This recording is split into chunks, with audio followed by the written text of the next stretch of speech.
On a Saturday morning in March, Nathan Calloway handed over $100 at a salvage lot on the east edge of town and towed home a car that looked like it had already said goodbye to the world.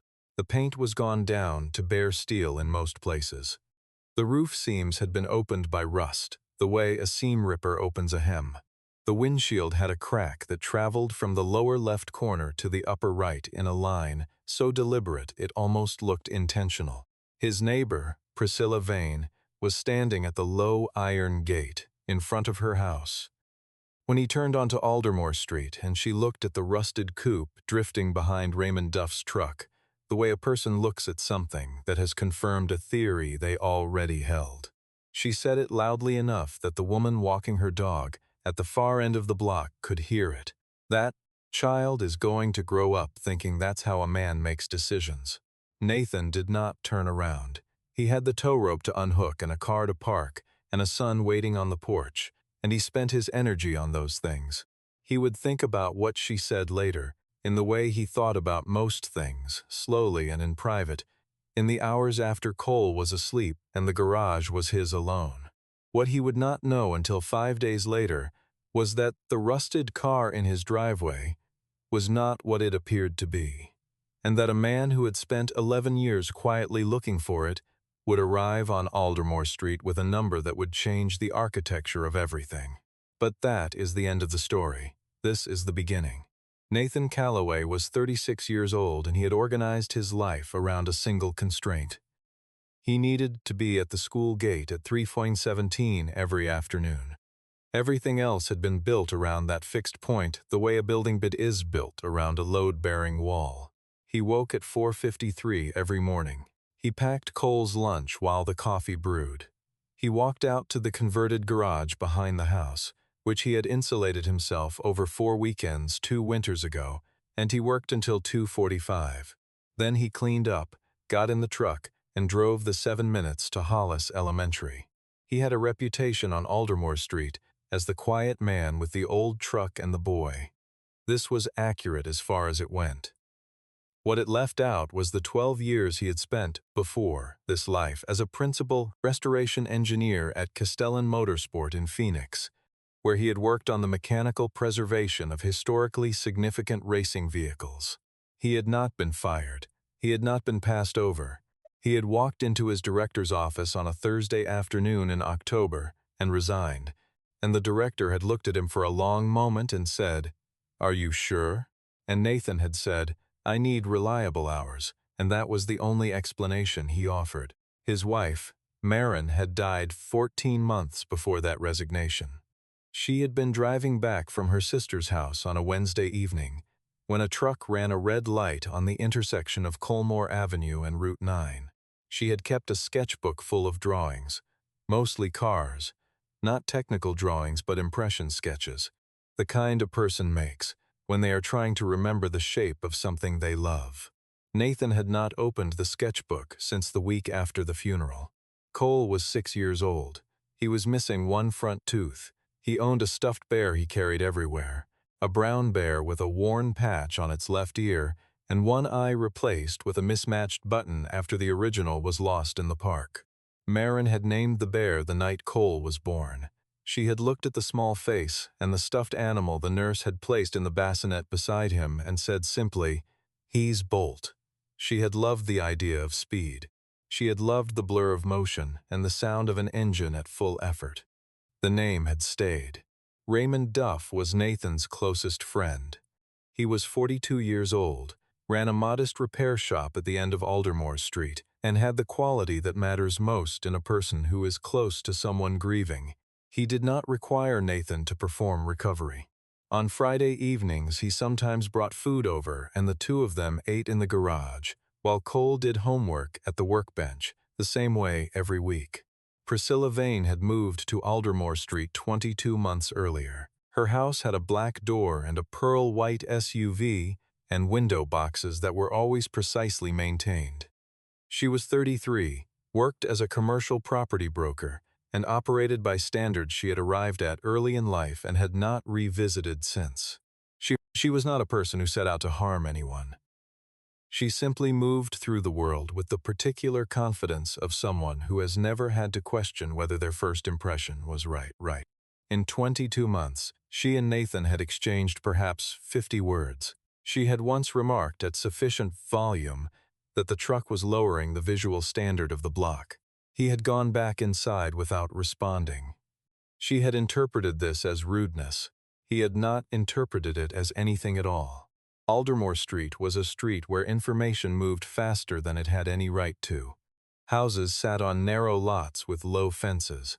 Neighbors walked slowly and made eye contact. What happened in one driveway was general knowledge before the following morning. Grady Tilson had run Tilson Recovery and Salvage for 27 years on a lot off the Route 44 service road, behind a chain-link fence that was perpetually half-covered in bindweed. He was 61 years old, priced by intuition, and moved slow in the morning, and fast when money was involved. On the Saturday, Nathan came for a carburetor he had ordered for a regular customer. Grady was in the middle of clearing a lot of vehicles that had come out of a private storage facility whose lease had expired in February. The executor of the estate wanted the property empty by the following Monday. Grady wanted the cash. Neither of them was thinking about what any specific vehicle might be. Nathan was walking the back row when he stopped. It sat in the far corner, half under the overhang of a corrugated metal roof that had been slowly tilting since the previous decade. The car was a two-door coupe, low and narrow, what had once been either white or silver beneath the rust and the deterioration. But the proportions were wrong for anything he could immediately identify. Wrong in a specific way. The wheelbase was longer than it had any right to be for a car of that height. The windshield angle was steeper than any production vehicle from that era. The wheel arches were not stamped. He could see that from 12 feet away. Someone had shaped them by hand. He put his hand on the rear quarter panel before he had made any conscious decision to do so. The metal was cold through the rust, but beneath the surface deterioration, he could feel what the metal actually was. Not pressed by machine, not a production run. Shaped individually, worked by hand, finished by someone who understood that the difference between correct and excellent was a matter of tenths of a millimeter and hours of patience. He had spent 12 years touching cars like this, and there was no way to talk someone into or out of that kind of recognition. Either you felt it or you did not. Grady appeared at his shoulder. That one's $100. Take it today or it goes in the crusher Monday. Nathan stood still for a moment. He thought about Cole's winter jacket, which had a zipper that had been failing for 6 weeks. He thought about the invoice on the kitchen counter from the utility company. He thought about the fact that there was no reasonable answer to the question of why he was standing here with his hand on a rusted car he knew nothing about. He paid the $100. When he opened the driver's door to assess the interior before going, sticker peeled away from the bottom edge of the door frame and drifted to the ground. He picked it up and put it in his shirt pocket without looking at it carefully. He would look at it later. He did not know why it mattered, but it did. The tow home was slow.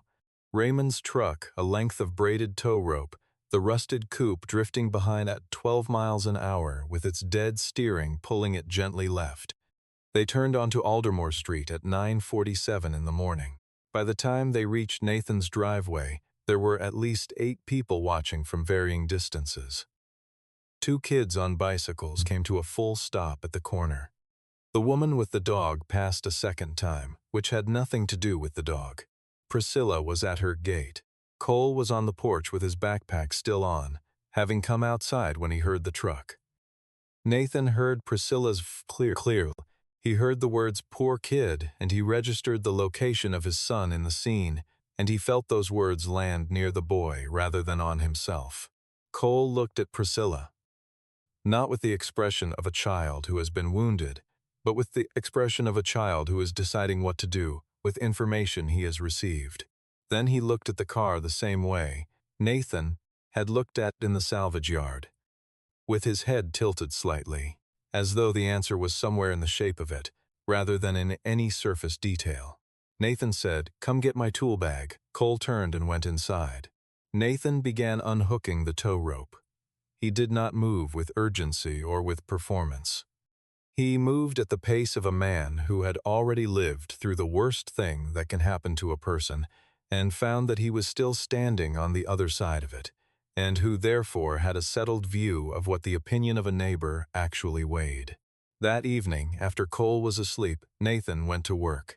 He set up 2 work lights on stands, turned on the small radio he kept on the shelf above the socket sets, and began cleaning the car the way he did everything.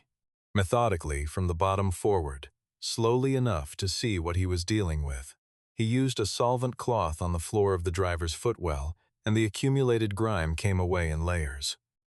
Underneath, stenciled into the bare metal of the floor pan, was a chassis number.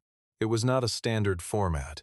The prefix was a 7-character string beginning with the letters R, C, and V, followed by 2 digits and 2 additional letters. He had worked in racing restoration for 12 years, and he had never seen that prefix in any vehicle identification register. He photographed it. He searched for 40 minutes and found nothing definitive. He found a reference to a regional racing registry that had used similar prefix conventions for prototype vehicles in the early 1970s, but the specific string matched nothing in any accessible database. He sent Raymond a message. "You ever seen a chassis prefix starting with RCV71? Raymond replied 9 minutes later, "No, go to sleep." Nathan did not go to sleep. He reached into his shirt pocket and took out the sticker fragment. He held it under the work light. Most of it was destroyed. The paper had dissolved at the edges over the decades, and the adhesive had gone dry. What remained was a partial image, a stylized wheel, and beside it what appeared to be a simplified flame graphic executed in a bold, deliberately precise style. He did not recognize it immediately, but the confidence of the design told him it had not been made to decorate a street car. Whoever had designed this mark had been identifying something they considered serious. He taped the fragment carefully to a sheet of clean paper. Then he went inside. The following morning, Raymond came over before the coffee was done, because Nathan had called at 6:38 and said only, "Come look at something." Raymond spent 4 minutes under the car on the rolling creeper without speaking. When he came out, he sat up against the rear wheel and looked at Nathan with an expression that moved between professional assessment and something that was working hard not to show itself as excitement. "The frame has additional gusseting on every junction point," he said, hand-welded. "That is not a factory modification. That is months of deliberate work by someone who understood exactly what they were trying to achieve." He stood and walked to the front of the car. He lifted the hood and leaned in for a long moment. "Nathan, this is not a stock block. Someone bored this out by hand. This engine was built for a specific purpose, and that purpose was not commuting." He straightened up. Whoever built this car was building it for something they had thought about for a long time. Nathan had already photographed the suspension geometry. The angles were wrong for a road car, specifically wrong in the way that indicated custom track configuration. The springs were not catalog parts. They had been fabricated individually. That afternoon, he found a specialized forum for vintage competition vehicles. The site was old, text-heavy, with few photographs, and its members had been using the same screen names since the early days of the Internet. He created an account, uploaded photographs of the chassis number, the suspension geometry, the body curves, and the sticker fragment, and wrote a precise, factual description of what he had found. He asked if anyone recognized any element of the car. By the following morning, there were 51 replies. The forum members divided. Several were confident the car was an ambitious kit build from the late 1970s, someone's garage project assembled from racing catalogs and salvaged components. 4 members who identified themselves as having professional backgrounds in motorsport history were not confident of this at all. One of them, posting under the screen name Delta Chassis Adorage, wrote, "If that chassis prefix is original, you are looking at something this community has been missing for over a decade." Another member sent a private message. "Stop posting public photographs. I mean this seriously." Nathan printed the thread and put it in a folder. That evening, Cole came into the garage after school and sat on the overturned plastic crate that was his customary seat when he watched his father work. He had Bolt the bear in his lap. He watched Nathan work on the passenger door for a while and then said, "Does the car have a name yet?" Nathan set down the cleaning cloth. "Not yet. Do you want to pick one?" Cole looked at the car with the same tilted head attention he had given it on the first morning. He looked at it for a while without speaking, as though the answer were somewhere in the shape of the thing rather than in any list of words. Then he said, "Bolt." Nathan was very still for a moment. He said, "That's a good name," and picked up the cloth and went back to work. On the fourth day, Nathan was cleaning the B-pillar on the passenger side when he noticed the paint was considerably thicker there than elsewhere on the car. He used fine grit paper and worked slowly, cutting through the outer layer to find, underneath, a coat of paint that was a very specific shade of pale blue, slightly metallic. Nothing in current production. He knew the color distantly, the way you know a piece of music from a decade you didn't live through. He had seen it in photographs of competition vehicles from the early 1970s. He worked more carefully now, treating the surface the way a conservator treats a fragile document, removing material in thin passes. And then, on the inner face of the pillar, hidden from view when the door was shut, he found it. A stamped mark pressed directly into the steel, not a plate, not an adhesive label, a physical impression hammered into the metal itself. A number, and beside the number a stylized signature in 3 connected letters. He photographed it. He searched for 3 hours. At 2:17 in the morning, he found a match in a digitized archive of an automotive trade publication from 1984. The article concerned the dissolution of a small racing program that had operated out of the American Southwest during the 1970s.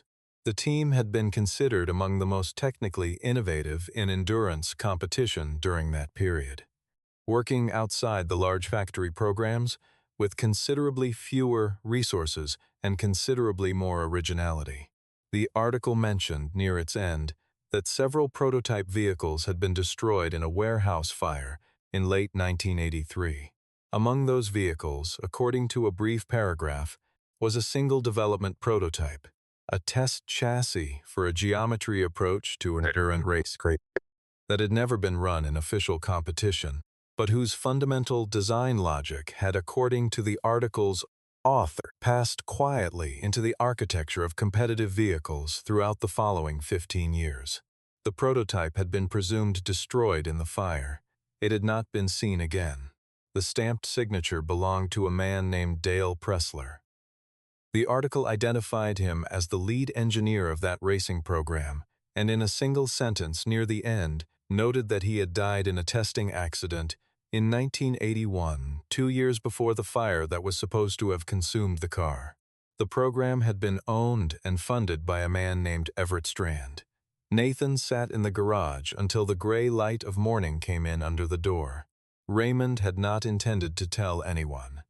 He had told his wife because he could not contain it past the 48th hour, and because carrying something of that weight in silence for 2 days felt like more than a fair person should be asked to bear. His wife told the couple 3 houses down because it seemed wrong to carry it alone. The couple 3 houses down told the man who walked the retriever at the corner, and also the woman who tended the front garden every Saturday morning. By the following morning, Dunmore Street had achieved the particular condition in which everyone knows the same thing, and no one is saying it directly. 2 neighbors appeared at Nathan's garage door with pretexts so thin they were nearly transparent. One needed to borrow a socket wrench. One was asking whether he had seen a cat since Thursday.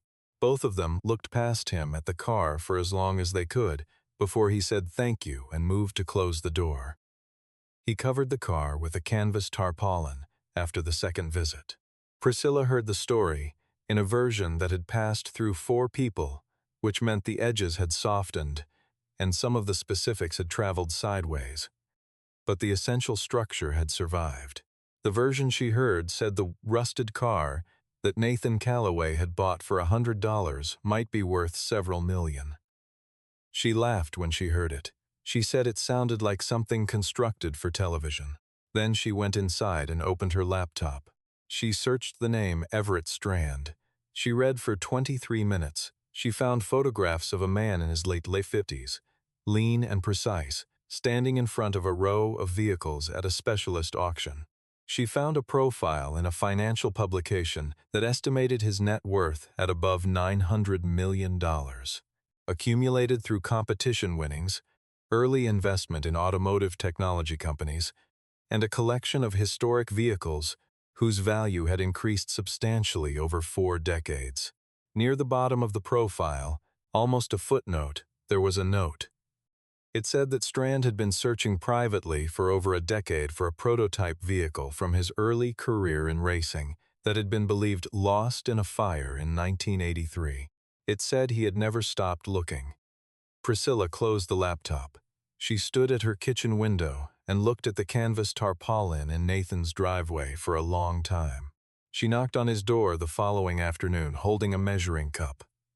She told him she needed to borrow something from the kitchen.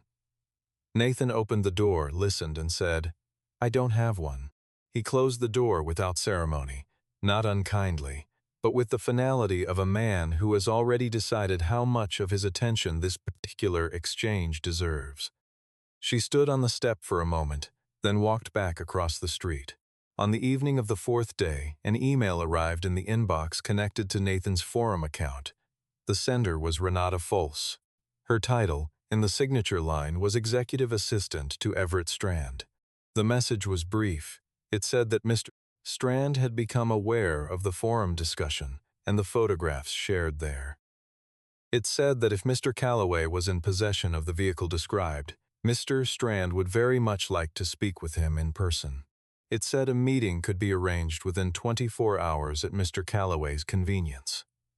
It asked for confirmation. Nathan read the email 3 times at the kitchen table with his hands flat on the surface. Then he went to the garage, sat down on Cole's overturned plastic crate, and called Raymond. "Are you awake? It's 9:42. I got a message from Everett Strand's office." A pause. "Say that again slowly." Nathan repeated it. A longer pause. "What do you want to do?" "I don't know yet." He looked at the tarpaulin. "I wanted to tell someone first." "You told the right person," Raymond said. "Now tell Renata Folse you'll see them tomorrow." The 5th morning was a Saturday again. Nathan woke at 4:53, made coffee, packed Cole's breakfast even though there was no school, because the routine was the architecture of their days, and he did not dismantle it without reason. He put on the better of the 2 flannel shirts he owned, a dark charcoal one with no visible damage. He was aware of how that decision might look from the outside. He did not change his mind. Cole asked over the cereal bowl, "Is someone important coming today?" Nathan said, "Maybe." Cole said, "Is Bolt staying with us?" Nathan looked at his son. He said, "Let's see what the day brings." Raymond arrived at 8:53 without being asked, because he understood that some things require a witness. He brought 2 cups of coffee in a carrier and had the expression of a man who has placed a careful bet and is trying to appear casual about it. The car, a dark blue sedan, pulled to the curb in front of the house at precisely 10. Nathan was standing in the driveway. From down the block, behind the glass of her front window, Priscilla Vane watched it arrive. She had been at that window for 19 minutes by then, her coffee going cold. Everett Strand was 57 years old. He was lean in the way of people who have never separated physical attention from professional discipline. White hair, close cut. Hands that showed the kind of use that money alone does not produce. He walked from the passenger's side of the sedan directly toward the garage with the direction of a man who already knows where he needs to be. He stopped when he saw the car beneath the tarpaulin. Renata Folse came in behind him, a tablet in her hand, and positioned herself to the side. Raymond stood near the garage door, present without being part of the meeting. Everett lifted the tarpaulin at the corner. He stood with it in his hand for a moment. Then he pulled it back completely and set it down.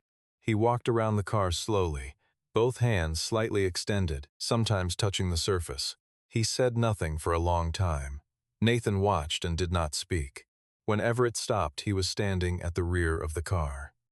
He was still for a moment. Then he spoke, and his voice was quiet in the way of someone who is keeping something in careful containment. I was told this was gone, he said. 1983. The fire took the warehouse and everything in it. I had 2 people verify the report. I believed it because there was nothing else to believe. He walked to the passenger side and crouched to the B-pillar. He stayed down there for what felt like a full minute, one finger on the stamped mark in the steel, not moving, not speaking. Dale Pressler built every major structural component of this car. By hand, he said at last. He put his mark on every one of them. He said an engineer should sign their work the same way a craftsman signs a piece of furniture. The object will outlast the maker. The mark is all that remains to say, a thinking person made this. He stood. Dale died in a testing accident in August of 1981. He never saw this car finished. He never saw it prove the geometry theory he had spent 4 years developing. But the theory was right. You can trace the chassis architecture of nearly every serious endurance build from 1985 to 1999, back to the principles Dale was working on in this car. Nathan said, "What happened after the fire? If the car wasn't in the warehouse?" Everett shook his head slowly. "I don't know. Someone must have moved it before that night, or it was never there to begin with. I had people look twice in the years after. At some point I stopped asking. He looked at Nathan directly. How did you find it? Nathan told him. He did not add anything the story didn't require. He said he had come to the lot for a carburetor. He said the been in the back row scheduled for the crusher on Monday. He said the proportions had made him stop. He said he had put his hand on the panel and felt the difference. Everett listened without interrupting. When Nathan finished, he said, "Why did you buy it?" From the outside, it looked like nothing. Nathan thought about this carefully before answering. There was something in the way it was shaped. The lines weren't accidental. They looked like the result of someone thinking about the same problem for a very long time and finally arriving at an answer. I couldn't have explained it to anyone, but I recognized it. Everett looked at him steadily for a moment. Dale used almost exactly those words, he said. The first time he showed me the initial drawings for the chassis geometry, he said, "This is what a long answer looks like." The garage was quiet, the particular kind of quiet that has weight, that follows when something true has been recognized and no one wants to move too quickly away from it. Cole appeared at the garage door. He had Bolt the Bear under one arm and one hand on the doorframe, not entering, just looking. Nathan turned and said, "Come in." Cole walked in carefully and stood beside his father. Everett looked at the boy. Cole looked at the old man. Then Cole looked at the car. He said, "We named it Bolt." Something moved across Everett Strand's face that was small and unmistakable. He looked at the car, at the shape of it, at what the name meant in that specific room with these specific people. He looked back at the boy. He said, "That is exactly the right name." Cole considered this with the seriousness he applied to important matters. Then he said, "Did you miss it a lot, when you thought it was gone?" Everett was quiet for a moment. "Very much." Cole nodded. "That's what Dad says, that when you miss something it means it was important." Renata stepped forward and held the tablet toward Nathan. On the screen was a number, $5 million. Below it, a single-page purchase agreement, clear and direct. Everett said, "I don't negotiate on something like this. That is its value to a museum and to me. You can say no. You don't have to answer today." Nathan looked at the number. He looked at Cole. He looked at the car one more time. He did not answer immediately. That evening, after Everett and Renata had gone, Nathan sat in the garage for a long time without doing anything. Cole was inside. Raymond had stayed for an hour, and then gone home with the good judgment not to force a conversation that hadn't started. Nathan thought about Marin. She had kept that sketchbook. The drawings she had done over and over in slightly different versions, a long, low coupe, with a steep windshield and rear arches that looked shaped rather than manufactured. He had looked at those drawings many times without knowing what car she had been drawing from memory, or whether she had been drawing from memory at all. She might have been drawing from imagination. She might have been sketching a shape she had read about somewhere. A shape that had stayed in her mind, because the idea of it was beautiful to her. He understood now that it was possible she had been drawing this car. He thought about the name Cole had chosen without knowing any of this. The name that had come to the boy in a Saturday garage through no information except the shape of the thing and a 7-year-old's instinct. He picked up his phone and called Renata Fulse. "I have one condition," he said. "One condition and then yes." She said, "Tell me." "The car goes on public display. Not in a private collection. Somewhere people can see it. And the information panel explains the engineering and language a regular person can follow, not technical shorthand for specialists. Dale Pressler's name is prominent. The work he did is described clearly enough that someone with no racing background understands what he built and why it mattered." He paused. "You don't have to put my name on anything. But Dale's name and the engineering get the full treatment." Renata said, "I'll relay this to Mr. Strand immediately." He waited. 7 minutes later she called back. "He agrees to all of it. He wants to add one thing." A brief pause. "He wants the boy's name on the panel as well. He said the car has a name now, and whoever gave it that name should be part of the record." Nathan put his hand over his face. He sat like that in the quiet garage for a while. Then he said, "Tell him thank you." The following morning, Priscilla Vane came outside without anything in her hands. Nathan noticed this from the kitchen window. In 22 months he could not remember Reaperser outside without a coffee cup or a phone, or some other object that signified casual normalcy. She stood at her gate as the flatbed transport arrived and backed carefully into the street. Nathan came out to supervise the loading. 2 technicians from a vehicle preservation service attached the support harness to the carriage with a degree of care that was close to ceremony. Priscilla walked across the street. She stopped a few feet from him. She started to speak. Nathan looked at her. There was nothing performed in his expression. No satisfaction, no score kept. He said, "It's all right, Priscilla. Next time you see someone put their faith in something, maybe give it 5 days before you decide what it's worth." She opened her mouth and then closed it. There was no answer for that, and she knew it. Nathan turned back to the car. He heard her walk away behind him. Cole came out the front door in his pajamas, Bolt the bear in the crook of his arm. He stood on the porch and watched the car being loaded. When it was fully on the flatbed, he raised one hand and gave it a small, careful wave. Nathan saw it from his periphery. His throat tightened in a way he had not prepared for. He did not say anything. He watched the flatbed pull slowly away from the curb, and he stood there until it turned off Dunmore Street and disappeared. The money arrived 3 weeks later on a Tuesday in a single transfer. Nathan sat at the kitchen table and looked at the number on his laptop screen without moving for several minutes. The first thing he did was call the billing department at Halloway Medical Center and pay the remaining balance on Morin's hospital account, the full amount, in a phone call that lasted 4 minutes and 12 seconds and ended with Nathan saying thank you and hanging up before the administrator could say anything further. He sat quietly after that. The financial weight of losing her had been something he had carried in a specific place in his chest for 2 years and 4 months, and its absence now was not triumph.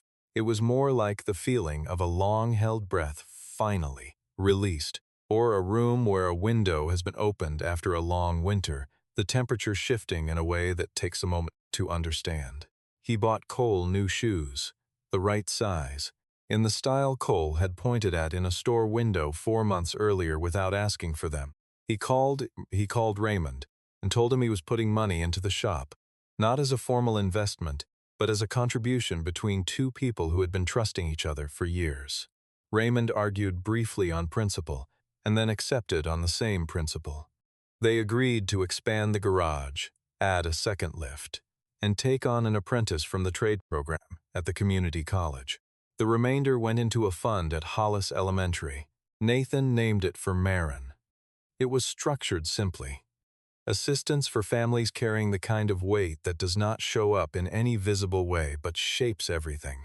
He did not go to the ceremony when the fund was formally established. He sent a letter, signed his name, and declined the invitation to speak. 3 weeks after the money arrived, Renata Fols called to invite Nathan and Cole to the opening of a new permanent exhibition at the State Transportation Museum in the city.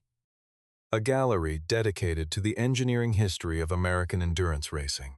The centerpiece of the gallery was the car, fully restored to its original condition, in the pale metallic blue that Dale Pressler had selected in the autumn of 1971.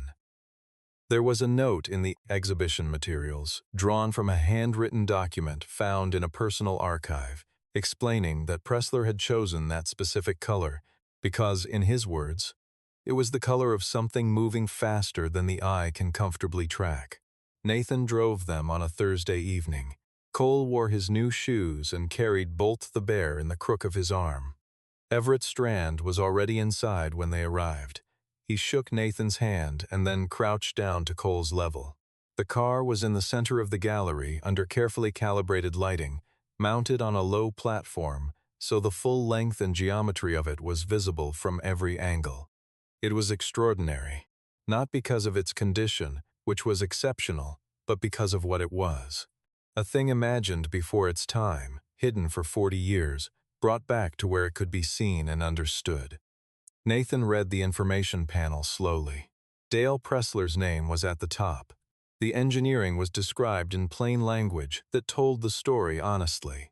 The geometry, the years of work, the way the design principles had traveled forward through time into vehicles, whose builders had not always known where the ideas had originally come from. There was a paragraph about the car's recovery, about a man who had wrecked something in the proportions that others had walked past. And at the bottom, in smaller text, the car was named Bolt by a 6-year-old boy named Cole Calloway, who said it was the right name. It was. Cole stood in front of the car for a long time. He was very still. Then, without turning around, he said, "Dad, is Bolt happy here?" Nathan stood behind his son and looked at the car under the museum lights. He thought about Dale Pressler spending 2 years building something he believed in, without knowing whether it would ever be seen. He thought about 40 years in a salvage yard in the dark. He thought about a 6-year-old boy in a Saturday morning garage putting his head to one side and listening for something that most people would have walked right past. "I think so," Nathan said. "More people can see him now." Cole nodded once slowly, the way he nodded when he had decided something was correct. "That's good." He reached up and took his father's hand. "Can we get food after? The kind with the sauce?" Nathan smiled. It was a full smile, unguarded, the kind that arrives before you have decided to allow it. Several people in the gallery noticed it without being able to say exactly why it seemed worth noticing. "Yeah," he said, "whatever you want." On Dunmore Street, Priscilla Vane's house had a "for rent" sign in the window by the end of the following month. The reason she gave to the neighbors she still spoke to involved a change in her office location and the inconvenience of the commute. This was true as far as it went.